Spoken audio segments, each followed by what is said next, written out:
à tous et à toutes et bienvenue dans ce premier épisode d'Extramuros. Aujourd'hui, nous sommes dans ma région natale, la Sarthe, pour y découvrir Fresnay, un village baigné dans une culture oubliée, celle des tisserands.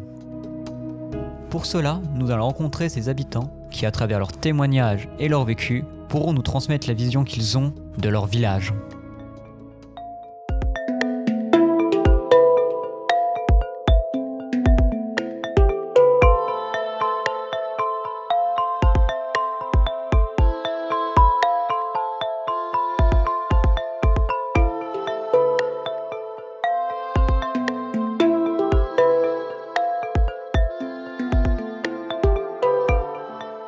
Pour commencer, nous allons à l'église Sainte-Notre-Dame rencontrer Lorena pour un point historique sur Fresnay.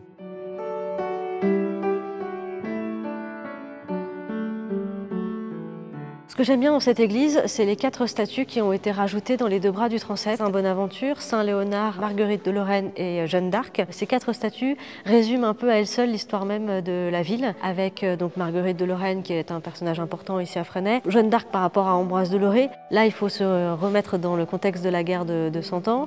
La ville est prise par les Anglais, mais un valeureux chevalier, Ambroise de Lorée, parvient à reprendre la ville. Et il va être nommé capitaine de Fresnay. Saint Bonaventure, qui est le saint patron des tisserands. Les tisserands ont été très présents à Fresnay et ont fait la richesse de la ville d'ailleurs. Et Saint Léonard, on avait notamment un prieuré Saint Léonard à Fresnay. Donc ces 4 statues sont vraiment intéressantes parce qu'elles résument à elles seules l'histoire de la ville.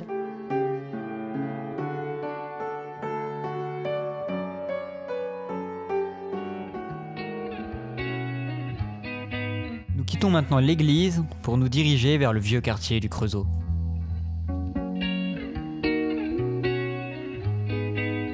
Mais avant cela, Lorena tenait à nous montrer l'endroit qu'elle préfère à Fresnay. Du coup Lorena, où est-ce qu'on est là? Alors là, on est ruelle du Cygne, donc comme l'indique la plaque de rue, on est ruelle du Cygne, cygne comme l'animal. Et si on regarde la deuxième plaque juste en dessous, c'était rue du Cygne de la Croix. Effectivement, c'était le nom ancien. Alors juste en face de nous, on a le clocher de l'église et c'était un rappel très clair pour les chrétiens de se signer en passant dans la ruelle et ça a duré pendant très longtemps, hein. Il y a encore quelques années, les gens le faisaient. C'est un des endroits que je préfère dans la ville de Fresnay parce que cette ruelle a gardé son côté un peu authentique.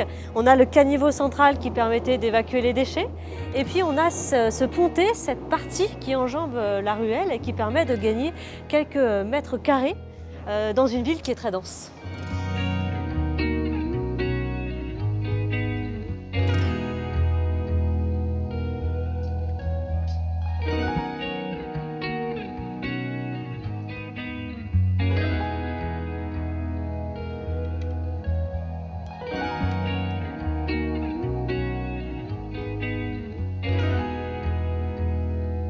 Nous sommes dans le quartier du Creusot. Juste ici, en face de nous, on a des maisons de tisserands qui sont un peu les derniers témoins du passé, hein, de la toile en fait à Fresnay. Et ces maisons, on les reconnaît assez facilement parce qu'il y a un escalier qui mène directement au premier étage de la maison, libérant un atelier en dessous. Alors, les caves sont enterrées ou semi-enterrées, mais communiquent toujours avec la ruche pour apporter en fait des conditions optimales pour tisser en fait le fil. C'est-à-dire par exemple avoir une humidité constante, une égalité de température, éviter tout simplement qu'il y ait trop de variations. Voilà, quand on travaille le fil, qui est quelque chose d'assez fragile. Et aujourd'hui, à part les maisons de tisserands, quelques morceaux de toile que l'on conserve, malheureusement, tout s'est arrêté après la Première Guerre mondiale.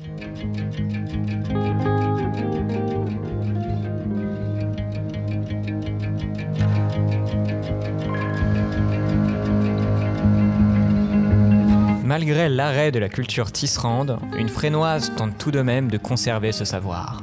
Son nom, Nicole, présidente du musée de la coiffe. Et qu'est-ce que c'est que le musée de la coiffe? Alors en fait, ce sont des coiffes qui nous ont toutes été données et que l'on restaure. On est une quinzaine de bénévoles, on se retrouve tous les jeudis et l'on restaure les coiffes.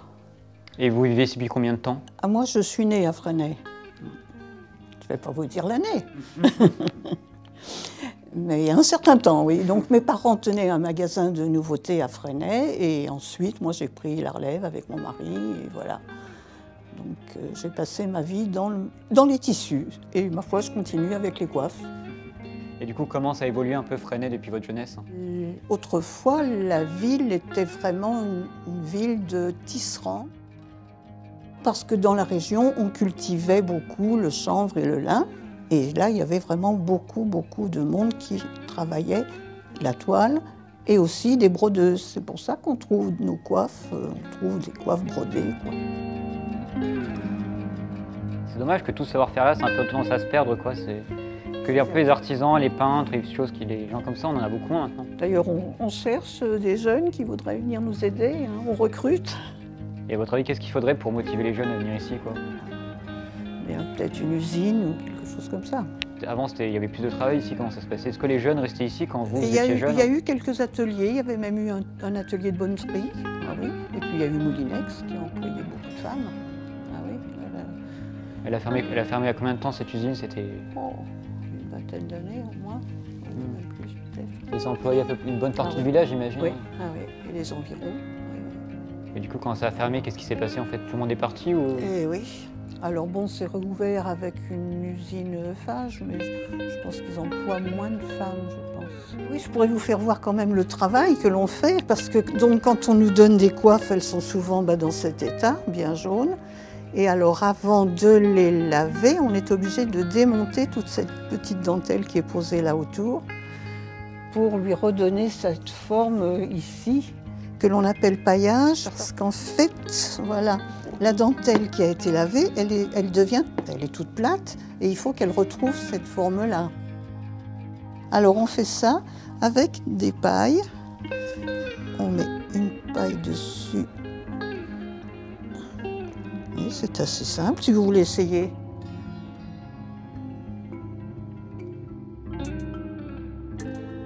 Et en général, bon, on met presque une matinée à faire une longueur. Faut être patient, quoi. Ça travaille la patience. Tout à fait.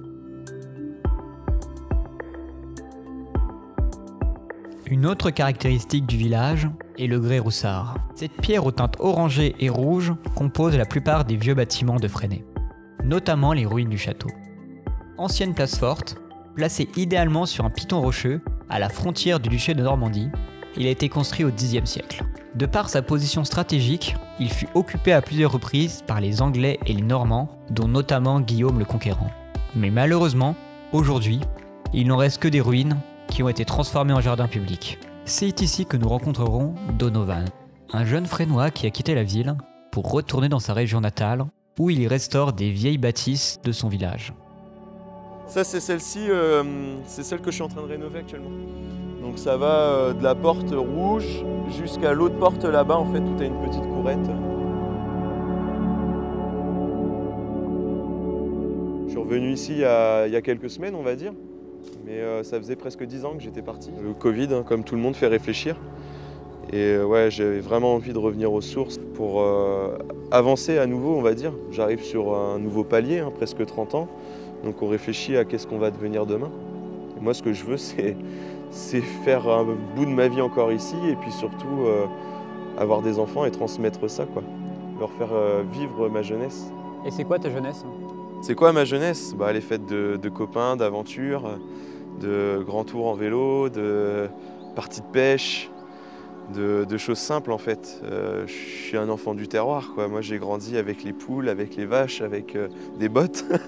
et ouais, c'est pas la jeunesse de tout le monde, quoi, clairement. Moi je pense qu'on est des privilégiés.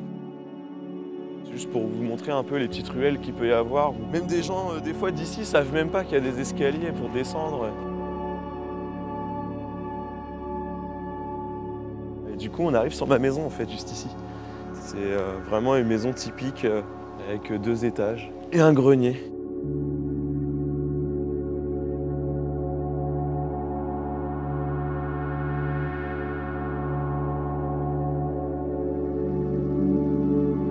Donovan souhaitait nous emmener au Coteau des Vignes, un espace de verdure à la sortie du village.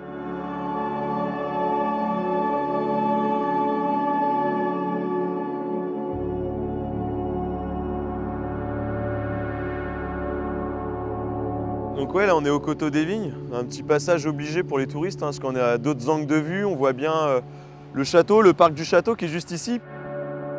L'église de Fresnay qui est super visible et jolie d'ici. Mais là, on sent qu'on est au cœur des Alpes-Mancelles, quoi. Comment on le sent qu'on est au cœur des Alpes-Mancelles, justement? Le vent, la hauteur. Tu vois, c'est vallonné quand même, et c'est là où tu te dis justement, la Sarthe, ça paraît plutôt plat, et là, bon, on retrouve un peu ce côté, ouais, petite vallée. Donc ouais, c'est dépaysant. Avant, moi, j'y venais vraiment pour boire mes premières bières et fumer mes premières cigarettes, quoi, en cachette.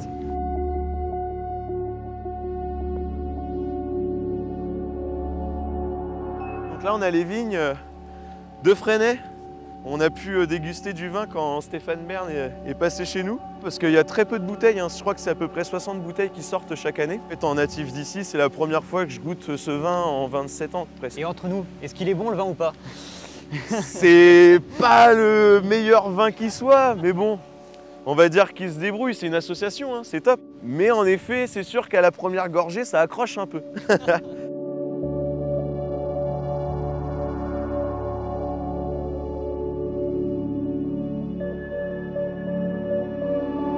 Et quoi de mieux pour découvrir les producteurs locaux que de passer au marché?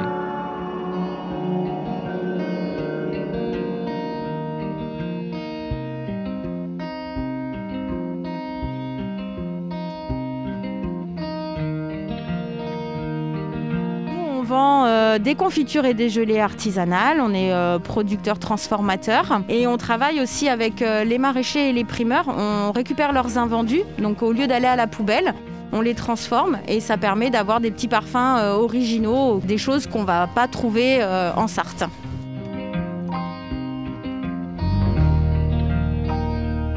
On a participé à un salon il y a 2 ans et qui regroupait des chefs étoilés. Et à la fin de ce salon, de par la qualité de nos produits, on a eu donc ce label-là, le Tour des Terroirs, qui est gage de qualité et qui valorise en fait le bien manger en France.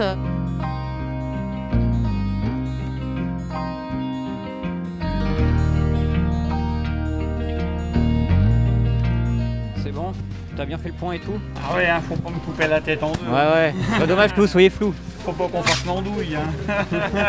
C'est un art de bien faire l'andouille. Hein. Je suis l'enfant du village, donc tout le monde me connaît. Je connais tous mes clients. Malheureusement, je vais prendre ma retraite au 31 décembre 2023.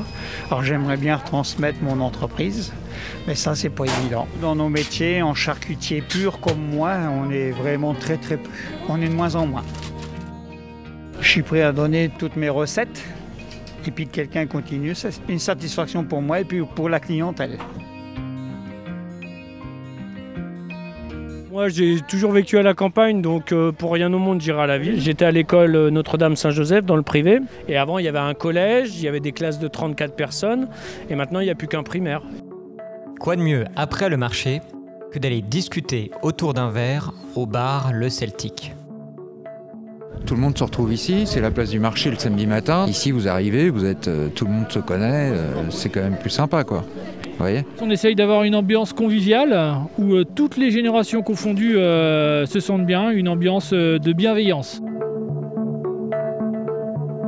Et vous vivez ici depuis combien de temps? 12 ans. 12 ans, j'arrive de Paris, je suis parti parce que j'en avais marre. Puis la région est superbe, je veux dire, c'est médiéval, c'est très mignon. C'est sympa quand il pleut pas. Qu'est-ce qu'il faudrait ici pour que les jeunes viennent s'installer? Qu'ils viennent s'installer, tout simplement. Il manque rien. Tout y est, tout est bon à Fresnay. Les gens sont un peu sceptiques de venir à la campagne, les gens de la ville souvent. Et du coup, ça fait qu'on n'a pas beaucoup de clientèle ou trucs comme ça. C'est que des gens, par exemple, au bar, c'est toujours les mêmes. On a la chance d'avoir un centre social qui s'appelle Escale, qui font beaucoup de choses pour les jeunes. Escale, nous on y était. Le centre social Escale, c'est la meilleure chose qui peut exister pour les jeunes. Ça les cadre. Il faut faire en sorte que les jeunes puissent travailler. Donc, et on sait qu'aujourd'hui, on fait beaucoup de télétravail. La fibre arrive là, va être commercialisée à partir du mois de juin. Donc ça, c'est un élément indispensable. Il y a quelques années, les gens, quand ils venaient ici, nous demandaient est-ce qu'il y a un médecin, est-ce qu'il y a une école. Aujourd'hui, c'est plus ça. Ils nous demandent est-ce qu'il y a la fibre. Grâce à ces rencontres, je me rends mieux compte de ce que traverse Fresnay et plus généralement le monde rural. Cet affrontement entre tradition et modernité, entre artisanat et industrie. Une jeunesse qui se cherche entre retour aux sources et envie de changement. Dans un monde où l'histoire et la culture locale s'effacent devant la mondialisation effrénée, où la technologie permet de créer de nouvelles façons de travailler, On observe aujourd'hui un regard d'intérêt pour une vie loin du béton et hors des villes.